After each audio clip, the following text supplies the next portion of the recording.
உலக மகளிர் தினம் இன்றைக்கு உலகம் முழுவதும் கொண்டாடப்பட்டாலும் அது உண்மையில் கொண்டாடப்படுவது தமிழகத்தில்தான் என்று சொல்லுகின்ற அளவிற்கு நம்முடைய மாண்புமிகு தமிழ்நாடு முதலமைச்சர்களுடைய ஆட்சி மகளிருக்கான ஒரு பொற்கால ஆட்சியாக நடந்து கொண்டிருக்கிறது. என்னுடைய போக்குவரத்து துறையின் மூலமாக நிகழ்த்தப்படுகின்ற விடியல் பயணத்தின் சாதனைகளை நம்முடைய மாண்புமிகு அமைச்சர் அண்ணன் மாஸ் அவர்கள் எடுத்து கூறினார்கள். இந்தியாவில் எந்த மாநிலத்திலும் இந்த திட்டம் அமலில் இல்லாத நேரத்தில் யாருக்கும் உதித்திராத அந்த சிந்தனை நம்முடைய முதலமைச்சருக்கு தான் உதித்தது. மகளிருக்கு இந்த அரசு நகர பேருந்துகளிலே கட்டணமில்லாமல் பயணம் செய்கின்ற அந்த இலவச பயணத்தை வாய்ப்பு வழங்கினால் அவருடைய வாழ்க்கையில் ஒரு மிகப்பெரிய முன்னேற்றம் வரும், பொருளாதார மறுமலர்ச்சி வரும் என்ற அந்த சிந்தனை அவருக்கு தான் வாய்த்தது. அதனால் தேர்தலுக்கு முன்பாக அந்த அறிவிப்பை தேர்தல் வெற்றி பெற்ற அடுத்த நிமிடம் நடைமுறைக்கு கொண்டு வந்து இன்றைக்கு பெண்களுடைய வாழ்க்கையில் ஒரு மிகப்பெரிய மறுமலர்ச்சியை கொண்டு வந்திருக்கின்றார்கள்.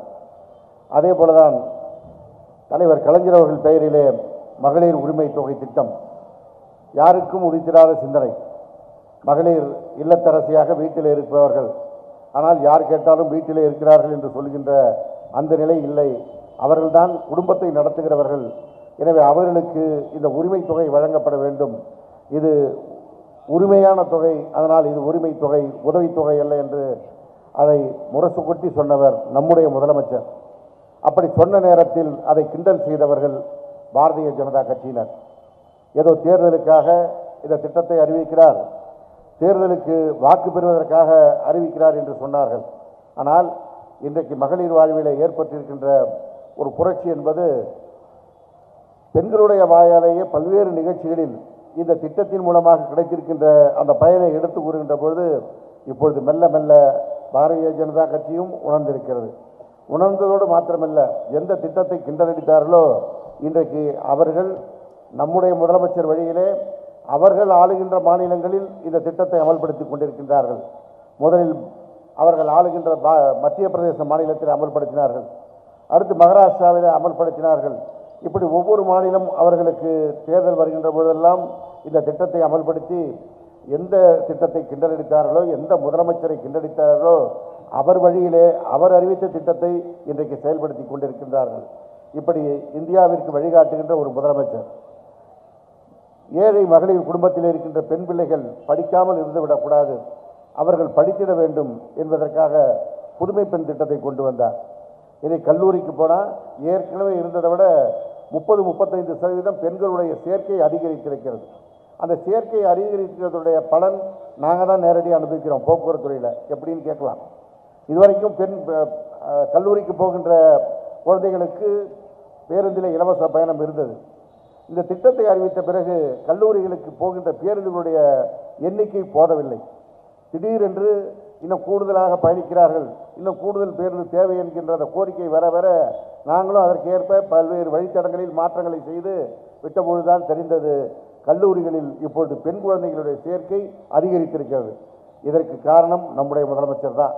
இதோடைய நிலைமை என்னன்னா, எழுதி வச்சிங்க, இன்னொரு 5 வருடம் கழித்து நீங்கள் எந்த வீட்டுக்கு போனாலும் அந்த வீட்டில் இருக்கின்ற பெண் குழந்தைய நீ என்ன படிச்சிருக்கீன்னு கேட்டால் நான் காலேஜில் படிச்சிருக்கேன், பிஏ படிச்சிருக்கேன், பிஎஸ்சி படிச்சிருக்கேன், பிஇ படிச்சிருக்கேன், எம்பிபிஎஸ் படிச்சிருக்கின்ற அளவிற்கு சொல்ல வரக்கூடிய ஒரு சூழல் ஏற்படும். ஏன்னா யாருடைய குடும்பத்திலும் அவருடைய பெற்றோருடைய வறுமையின் காரணமாக அந்த பிள்ளைகள் படிக்காமல் இருந்து விடக்கூடாது என்றுதான் அந்த திட்டத்தை கொண்டு வந்திருக்கின்றார். இப்போ வந்திருக்கின்ற சகோதரிகள் நீங்கள்லாம் இவ்வளோ பேர் இருக்கீங்க, எவ்வளோ பேர் காலேஜுக்கு போய் இப்போ படிச்சிருப்பீங்கன்னு கை தூக்குங்கன்னா தூக்க சொல்லலாம், சங்கடம் வந்துடக்கூடாதுன்னு சொல்லாமல் இருக்கிறேன். ஒரு 20% பேர் தான் நீங்கள் நிச்சயமாக கல்லூரிக்கு போயிருப்பாங்க. மீதி வயதில் மூத்தவர்கள் கல்லூரிக்கு போயிருக்கக்கூடிய வாய்ப்பு இருக்காது. ஒன்று படிக்க வைக்க வேணாம், திருமணம் செய்து வைத்திடலாம் அப்படின்னு குடும்பத்திலே முடிவெடுத்திடலாம். இன்னொன்று குடும்பத்தின் பொருளாதார சூழல் காரணமாக படிக்க வைக்காமல் இருந்த நிலை இருந்திருக்கும். ஆனால் அந்த நிலையை இன்றைக்கு நம்முடைய முதலமைச்சர் மாற்றி இருக்கின்றார்.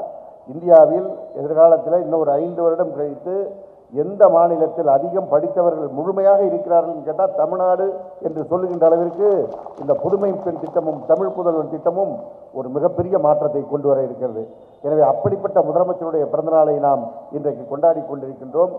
வெறுமனே ஒரு முதலமைச்சர் தன்னுடைய ஆட்சியின் மூலமாக இந்த சாதனைகளை எல்லாம் செய்கிறார் என்றால் அந்த சாதனைகள் மூலமாக மகிழ்ச்சியாக இருக்கலாம். ஒரு முதலமைச்சர் நம்ம இவ்வளவு செஞ்சுட்டோம் அந்த மக்களுக்கு நிம்மதியாக இருக்கலாம். ஆனால் இந்த நிம்மதியை கெடுப்பதற்கென்றே ஒரு கூட்டம் இன்றைக்கு வேலை பார்த்து கொண்டிருக்கிறது. ஆனால் நம்முடைய பெருமதிப்பிற்குரிய அண்ணன் மாசு அவர்கள் சொன்னார்களே, இன்றைக்கு ஒன்றிய அரசு மோடி தலைமையிலான அரசு நமக்கு எவ்வளவு இடைஞ்சல்களை கொடுக்கிறது என்பதை நீங்கள் தினம்தோறும் பார்த்து கொண்டிருக்கிறீர்கள். நம்ம வீட்டில் நம்ம வரிப்பணம், நம்ம பையிலேருந்து கொடுக்குற வரிப்பணம், அந்த வரிப்பணத்தில் ஒன்றிய அரசு வசூல் செய்த பிறகு நமக்கான பங்கை கொடுக்கணும். அதுதான் முறை. ஆனால் என்ன நடக்கிறது? நம்ம டீ குடித்தா அதில் ஜிஎஸ்டி போடுறான், நம்ம ஹோட்டலில் சாப்பிட்டா அதில் ஜிஎஸ்டி போடுறான், அதை சென்ட்ரல் ஜிஎஸ்டின்னு அவன் பணத்தை எடுத்துகிட்டு போயிடுறான். நம்ம கொடுக்க வேண்டிய பணத்தை கொடுக்குறானா? இல்லை. நம்ம ₹1 வரி கொடுத்தோம்னா நமக்கு அவன் திருப்பி கொடுக்குற பணம் 29 காசு தான் தமிழ்நாட்டிற்கு. இதுவே உத்தரப்பிரதேசத்திற்கு ₹2000 கொடுக்குறான். பீகார் மாநிலத்திற்கு ₹1 வரிப்பணம் அவன் கொடுத்தா ₹7 திருப்பி கொடுக்குறான். என்ன காரணம்? அந்த உத்தரப்பிரதேசம், பீகார், மத்திய பிரதேசம், மகாராஷ்டிரா, ராஜஸ்தான் இவைகளை மாத்திரம் வைத்துக்கொண்டு எதிர்காலத்திலே ஆட்சிக்கு வந்து விடலாம் என்ற ஒரு திட்டத்தோடு அதற்கு தான் இந்த தொகுதி மறுசீரமைப்பு கொண்டு வந்து இன்றைக்கு நம்ம எல்லாம் ஏமாற்றி அவர்கள் மீண்டும் ஆள துடித்து கொண்டிருக்கிறார்கள். அதைத்தான் எதிர்த்து நம்முடைய முதலமைச்சர் இன்றைக்கு போர்க்குரல் எழுப்பிக் கொண்டிருக்கிறார். இந்தியாவில் இந்த மோடி ஆட்சினா சாதாரண ஆட்சி அல்ல, ஒரு ஏகாதிபத்திய மனப்பான்மையோடு நடைபெறுகின்ற ஆட்சி, எல்லோரையும் அடக்குமுறையிலே கையாள வேண்டும் என்று நினைக்கிற ஆட்சி. அந்த ஆட்சியை எதிர்த்து நெஞ்சுரத்தோடு நின்று கொள்கை வழியிலே எதிர்த்து நிற்கின்ற முதலமைச்சர் என்றால் இந்தியாவிலே நம்முடைய முதலமைச்சர் தான் இன்றைக்கு கொள்கை ரீதியாக அவர்களை எதிர்த்து நிற்கின்ற முதலமைச்சராக இருக்கிறார். பல்வேறு மாநிலங்களில் இருக்கின்ற முதலமைச்சர்கள் மோடிக்கு எதிரியாக இருக்கலாம். காரணம், அந்த மாநிலத்தில் ஆளுகின்றவர்களுக்கும் எதிரிலே மோடியுடைய பாஜக கட்சிக்கு தான் போட்டி இருக்கும். இங்கே பிஜேபி என்ன நிலைமையில் இருக்குன்னு உங்களுக்கு தெரியும். நோட்டாவுக்கு கீழே இருக்கிற கட்சி தான் பிஜேபி. இன்னும் சொல்லப்போனால் மிஸ்டுகாலில் உறுப்பினர் சேர்க்கிற அளவில் தான் ஒரு கட்சியாக இருக்கிறான். ஆனால் அவர்களை எதிர்த்து அவர்களிடத்தில் இருக்கின்ற அதிகார குவியலை வைத்து கொண்டு நம்மை மிரட்டினாலும் அதைக்கு அஞ்சாமல் குரல் கொடுக்கின்ற முதலமைச்சராக, அஞ்சாத வீரனாக இருக்கின்றவர் நம்முடைய முதலமைச்சர் தான். அதனால தான் நம்மை கண்டால் அவர்களுக்கு எரிச்சலாக இருக்கிறது. இங்கே வந்து நின்றுட்டு அமித்ஷா நம்முடைய ஆட்சியை குறை சொல்கிறார். எந்த அமித்ஷா எந்த மாநிலத்தை சேர்ந்தவர்? குஜராத் மாநிலத்தை சேர்ந்தவர். குஜராத் மாநிலத்திலே மோடி முதலமைச்சராக இருந்தபொழுது அமித்ஷா அங்கே உள்துறை அமைச்சர். அங்கே இருக்கிற போலீஸ் துறைக்கு அவர் தான் கட்டுப்பாடு, அந்த ஆள் தான். இன்றைக்கும் இந்தியாவின் உள்துறை அமைச்சர் யார்? அமித்ஷா. இந்தியாவினுடைய பாதுகாப்புக்கு பொறுப்பு அந்த அமித்ஷா தான். ஆனால் இந்தியாவில் புழங்குகின்ற போதைப் பொருள் வெளிநாட்டிலேருந்து எந்த வழியாக வருதுன்னா குஜராத்தில் இருக்கின்ற துறைமுகத்தின் வழியாகத்தான் இன்றைக்கும் இந்தியா முழுவதற்கும் போதைப் பொருள் வருகிறது. அப்படிப்பட்ட ஒரு தன் முதுகில் இருக்கிற அழுக்க கூட பார்க்காம இன்னைக்கு வந்து நம்மை பார்த்து விமர்சனம் செய்கின்ற அளவிற்கு இந்த அமித்ஷாவுடைய நிலை இருக்கிறது. 2 நாளைக்கு முன்னாடி கலைஞர் டிவியில் ஒரு விவாத நிகழ்ச்சி. அந்த விவாத நிகழ்ச்சியில் சந்தோஷ் திவாரின்னு பீகாரை சேர்ந்த ஒரு மாணவன் பேசுகிறான். நான் பீகாரில் வந்துட்டு இப்போ +2 வரைக்கும் படித்தேன். தமிழ்நாட்டுக்கு வந்த பிறகு இங்கே கிடைக்கின்ற கல்வியை பார்த்தவுடன் படிக்க வேண்டும் என்று ஆசை வந்தது. பிஏ படித்தேன், எம்ஏ படித்தேன், பிஎட் படித்து விட்டு தமிழ்நாடு பள்ளியில் போய் பிஎட் ட்ரைனிங் போனேன். அந்த பள்ளிகளை போய் பார்த்த பிறகு தோன்றுகிறது, இப்படிப்பட்ட பள்ளிகள் பீகாரில் இல்லை என்று ஒரு பீகார் மாநிலத்து ஒரு மாணவன் வந்து ஒப்புதல் வாக்குமூலம் கொடுத்து 2 நாளைக்கு முன்னாடி கலைஞர் டிவியில் வந்தது விவாத நிகழ்ச்சியில். உடனே மற்றவங்க சொல்லலாம், கலைஞர் டிவியில் தானே வந்தது, உங்கள் டிவி நீங்கள் போடுவீங்கன்னு சொல்லலாம். ஒரு வாரத்துக்கு முன்னாடி தந்தி டிவியில் ஒரு நிகழ்ச்சி வந்தது. ஒசூர் பக்கத்தில், கிருஷ்ணகிரி மாவட்டம் ஒசூருக்கு அருகிலே ஒரு கிராமத்தில், அந்த கிராமத்தில் இருக்கின்ற பள்ளிக்கு தந்தி டிவி நிருபர் கேமராவோடு போய் பேட்டி எடுக்கிறார். அங்கே இருக்கின்ற மாணவர்கள் தவறை தத்தி மழையில் தமிழ் பேசுகிறார்கள். ஏன் நீங்கள் இப்படி தமிழை பேசுகிறீங்கப்பா, நீ என்ன ஒருப்பான்னு கேட்டோன்னே அந்த பையன் சொல்கிறான், 4வது 5வது படிக்கிற பையன், நான் பீகார்லேருந்து வந்திருக்கிறேன்னு. பீகார்லேருந்து இங்கே வந்து நீ பள்ளிக்கூடத்தில் படிக்கிறேன்னு கேட்குறேன். எங்கள் அப்பாவுக்கு பீகாரில் வேலை கிடைக்கல, தமிழ்நாட்டில் தான் அவங்களுக்கு வேலை கிடைக்குது. அதனால் எங்கள் அப்பா அம்மா தமிழ்நாட்டுக்கு வந்துட்டாங்க, நாங்கள் இங்கே வந்து ஒசூருக்கு பக்கத்தில் தங்கியிருக்கோம். தங்கியிருக்கின்ற பொழுது இங்கே பள்ளியை பார்த்தோன்னே என்னை கொண்டாந்து சேர்த்துட்டாங்க. எங்கள் ஊரில் பள்ளிக்கூடமும் இல்லை, ஆசிரியரும் இல்லை, நான் தமிழ்நாட்டுக்கு வந்து இன்றைக்கு படிக்கிறேன், நல்லா படிக்கிறேன் அப்படின்னு அந்த மாணவன் சொல்கிறான். அவன் ஒருத்தன் தான் சொல்கிறான்னு பார்த்தேன். அவனுக்கு தொடர்ச்சியாக 4-5 மாணவர்கள், அந்த பள்ளியிலே படிக்கிறவர்கள் அத்தனை பேரும் பீகாரை சேர்ந்த மாணவர்கள் வந்து இங்கே தமிழ்நாட்டுடைய கல்வி உயர்ந்திருக்கிறதுன்னு சொல்கிறான். பீகார்லேருந்து வந்த 4 வயசு பையன், 4வது படிக்கிற பையன், 5வது படிக்கிற பையனுக்கு தெரியுது தமிழ்நாடு தான் கல்வியில் உயர்ந்து நிற்குதுன்னு. இங்கே ஒருத்தன் ஐபிஎஸ் படிச்சுட்டு கர்நாடகாவை போய் வேலை பார்த்துட்டு அங்கே வேலை பார்க்காம பாதியில் ஓடி வந்து இங்கே ஒரு கட்சிக்கு தலைவன் சொல்லிட்டு இருக்கிற அண்ணாமலை தமிழ்நாட்டில் கல்வி சரியில்லை, எங்கள் மோடி சொல்கிறத கேளுன்னு சொன்னால் நாம் என்ன சொல்ல வேண்டும்? மோடி முதல்ல அண்ணாமலை நீ போய் அந்த பள்ளிக்கூடத்து பிள்ளைகள்கிட்ட போய் படிச்சுட்டு வந்து எங்கள்கிட்ட பேசக்கூட உனக்கு தகுதியே கிடையாதுன்னா சொல்ல வேண்டிய இடத்தில் இருக்கின்றோம். ஏதோ ஒரு பிஜேபி கட்சியில் ஆள் கிடைக்காம உன்னை பிடிச்சிட்டு வந்து ஐபிஎஸ் படித்தவன் அறிவாளின்னு சொல்லி ஏமாற்றுவதற்கு போட்டால் அதை வைத்து கொண்டு தமிழ்நாட்டிலே மும்மொழி திட்டத்திற்கு நான் கையெழுத்து வாங்குறேன்னு கிளம்பியிருக்கான். 2 நாளைக்கு முன்னாடி நீங்கள் டிவியில் பார்த்தவங்களாம் பார்த்துக்கலாம். ஏதோ கையெழுத்து வாங்க போகிறோம், வீடு வீடாக வந்து வாங்குவான் அப்படின்னு நினச்சி நானும் போகிற இடமெல்லாம் கூட்டத்தில் சொல்லிட்டு இருக்கேன். கையெழுத்தை வாங்க வர்றவன்ட்ட கேளுங்க, நீ ஹிந்தியில் படிச்சிருக்கியா? நீ ஹிந்தி படிக்காமல் நீ என்ன எங்கள் வீட்டு பிள்ளைய ஹிந்தி படிக்கிறதுக்கு கையெழுத்து போட சொல்கிற? சரி, ஹிந்தி படிக்கிறதுக்கு நீ கையெழுத்து கேட்குறியே, பீகார்லையும் உத்தரப்பிரதேசத்திலையும் அங்கே இருக்கிறவர்கள் தமிழ் படிப்பாங்களா, தெலுங்கு படிப்பாங்களா, கன்னடம் படிப்பாங்களா? தென் மாநிலத்து மொழி யாராவது அவங்க படித்தாங்கன்னா சொல்லி நம்ம மாநிலத்தில் ஹிந்தி வர்றதை பற்றி பேசுவோம் அப்படின்னு சொல்லி மெனக்கட்டு நான் எங்கள் பகுதியில் கூட்டமாக பேசிட்டு இருக்கேன். கடைசியில் கையெழுத்து எங்கே வாங்க போனான்னு தெரியுங்களா? பள்ளிக்கூடத்துக்கு முன்னாடி போய் நின்றுட்டானுங்க. ஒரு சாக்கில் வந்து பிஸ்கட் பாக்கெட்டை வச்சுக்கிட்டானுங்க. இந்த பள்ளிக்கூடத்து பிள்ளைங்க 5வது 6வது படித்து வெளில வர்ற பிள்ளைங்கள்ட்ட போய் பிஸ்கட் பாக்கெட்டை பிடிச்சி கையெழுத்து போடுறது பிடிச்சி இழுக்கிறான். அந்த பையன் அவனை நெட்டி தள்ளிட்டு ஓடுறான். அவனை பார்த்தா பள்ளிக்கூடத்து பிள்ளைகளுக்கே பிஜேபிக்காரனா பார்த்தா பிடிக்கல. அப்படிப்பட்ட ஒரு நிலைமையில் இருக்கிறான். இவன் வந்து நம்மளை மும்மொழி கொள்கை படிக்கிறான். எந்த மும்மொழி நமக்கு தேவையா? ஆங்கிலமும் தமிழும் படித்தால் போதும், இந்த இருமொழி கொள்கை தான் எங்களுக்குன்னு பேரறிஞர் அண்ணா அவர்கள் 1967 நமக்காக அந்த திட்டத்தை அறிவித்து விட்டு போயிருக்கிறார். 55 ஆண்டுகளுக்கு முன்பாக ஒரு தீர்க்க தரிசனத்தோடு அண்ணா அதை கொண்டு வந்ததோட விளைவு என்ன தெரியுமா?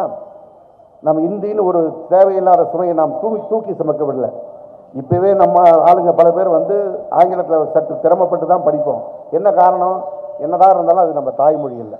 ஆங்கிலமே அப்படி இருக்குன்னா இந்தி இன்னும் என்ன நிலைமையில் மோசமாக இருக்கும். அது நமக்கு தேவையில்லைன்னு தான் அண்ணா அன்றைக்கே முடிவெடுத்தார். அப்படி அந்த முடிவை எடுத்த காரணத்தினால்தான் இன்றைக்கு சென்னையில் இந்த ராஜீவ்காந்தி சாலை என்ற ஒரு சாலை வந்திருக்கிறது. அதில் ஐடி நிறுவனங்கள் வந்திருக்கிறது. அதில் தமிழ்நாட்டு இளைஞர்கள் இவ்வளவு பேர் பொறியியல் படித்துவிட்டு கம்ப்யூட்டர் துறையிலே பெருமளவிலே பணியாற்றுகிறான்னா அதற்கு அடிப்படை காரணம் அண்ணா கொண்டு வந்த இருமொழி கொள்கை. இந்தி படிக்காத காரணத்தினால் நம் மாணவன் கணிதத்திலும் அறிவியலிலும் கவனம் செலுத்தினான். அதில் நல்ல மார்க் வாங்கினான். இன்றைக்கு உலக அளவிலே சாஃப்ட்வேர் துறையில் நம்பர் 1 யாருன்னா தமிழ்நாட்டை சேர்ந்தவர்கள் தான் இருக்கிறார்கள். சிம்பிளான உதாரணம், கூகுள் நிறுவனத்தின் தலைவர் சுந்தர் பிச்சை தமிழ்நாட்டால். அவர் என்ன மொழி படித்தேன்னு சொல்றாரு? நான் இருமொழி தான் படித்தேன், ஆங்கிலம் தமிழ் தான் படித்தேன், இந்தி படிக்கவில்லை என்று சொல்லி உலக அளவில் இன்றைக்கு மிகப்பெரிய நிறுவனத்திற்கு தலைவராக இருக்கார். அவர் மாத்திரமல்ல, யாரெல்லாம் இன்றைக்கு உலக அளவிலே பெரிய அளவில் தமிழர்கள் சாதிக்கிறார்களோ அனைவரும் வெளிப்படையாக சொல்றாங்க, நான் 2 மொழி படித்தேன், அதில் குறிப்பாக ஆங்கிலத்தை அன்றைக்கு படிக்கக்கூடிய வாய்ப்பு இருந்ததனால்தான் இன்றைக்கு உலக அளவிலே நாங்கள் தமிழர்கள் கொடிகட்டி பறக்கிறோம்னு சொல்றாங்க. இப்படி நாம் கொடிகட்டி பறப்பது பிடிக்கவில்லை அவர்களுக்கு. அதனால தான் மும்மொழியை படிக்கணும், இந்தியை திணிக்கணும்னு அவன் துடிக்கிறான். ஏன்? இந்தியை திணித்தால் ஒரு கட்டத்தில் எல்லோரும் இந்தியை படிக்கக்கூடிய வாய்ப்பு வந்தால் நாம் வந்து இந்தியை தாய்மொழியாக கொண்டவனோட போய் போட்டி போட முடியுமா? 100 மார்க்குக்கு தேர்வுனா இந்திய தாய்மொழியாக கொண்டவன் 80 மார்க் வாங்குவான். நம்ம என்னதான் முக்கியமானாலும் 50 மார்க் 60 மார்க் வாங்குவோம். அப்போ என்ன ஆகும்? அவன் மேலே நிற்பான். எதிர்காலத்தில் அரசாங்க வேலைக்கு இந்தி மட்டும்தான் ஒரு கொண்டு வந்துட்டாங்கன்னா, ஒன்றிய அரசு அந்த திட்டத்தோடு போகின்ற போது கொண்டு வந்தால் முழுமையாக பணியவரெல்லாம் அவங்க தான் கொண்டு வந்து நிரப்பிக்குவாங்க. இப்போவே பல பேங்க்கில் வட இந்தியாவை சேர்ந்தவர்களை தான் கொண்டாந்து இங்கே உட்கார வச்சுருக்கான். ரயில்வே துறையில் வட இந்தியாவை சேர்ந்தவர்கள் தான் கொண்டாந்து வச்சுருக்கான். எல்லா இடத்திலும் மாநில அரசாங்கங்களையும் அதே போல் நிரப்ப வேண்டும் என்ற எண்ணத்தோடு தான் இன்றைக்கு அவர்கள் அதற்கு துடித்து கொண்டிருக்கிறார்கள். நாம் அதை தடுத்து நிறுத்துவதற்கு தான் நம்முடைய முதலமைச்சர் அவர்கள் களத்திலே நிற்கின்ற ஒரு தலைவராக, களத்திலே நின்று போரிடுகின்றவராக அவரே களத்தில் இறங்கி போரிடுகிறார். இப்பொழுது தமிழ்நாட்டில் இருக்கின்ற அனைத்து கட்சிகளையும் ஒருங்கிணைத்து இந்த தொகுதி மறுசீரமைப்பை எதிர்த்து குரல் கொடுத்திருக்கிறார். இன்றைக்கு தென்னிந்தியாவை சேர்ந்தவர்கள் எல்லாம் நம்முடைய முதல்வரை பார்த்து அந்தந்த மாநிலங்களில் இந்த உணர்வை பெற்று கூட்டத்தை கூட்ட ஆரம்பிச்சிருக்காங்க. தெலுங்கானாவிலே கூட்டம் கூடப்பட இருக்கிறது, கேரளாவிலே கூட்டம் கூட்டப்பட இருக்கிறது. நம்முடைய முதலமைச்சர் தான் அவர்களுக்கெல்லாம் வழிகாட்டி கொண்டிருக்கிறார். எனவே இந்த மோடியுடைய கும்பல், RSS கும்பல், பிஜேபி கும்பல் நம் மீது அவருடைய மொழியை திணிப்பதற்கு, கலாச்சாரத்தை திணிப்பதற்கு துடிக்கின்ற வேளையில் அவர்களை எதிர்த்து போராட வேண்டிய மிகப்பெரிய சவால் நமக்கு காத்திருக்கிறது. அதை எதிர்கொள்வதற்கு நாம் தயாராவோம் என்று நம்முடைய மாண்புமிகு முதலமைச்சர் பிறந்தநாளில் சூழலைப்போம் என்று கூறி நல்ல வாய்ப்பிற்கு நன்றி கூறி விடைபெறுகிறேன். நன்றி, வணக்கம்.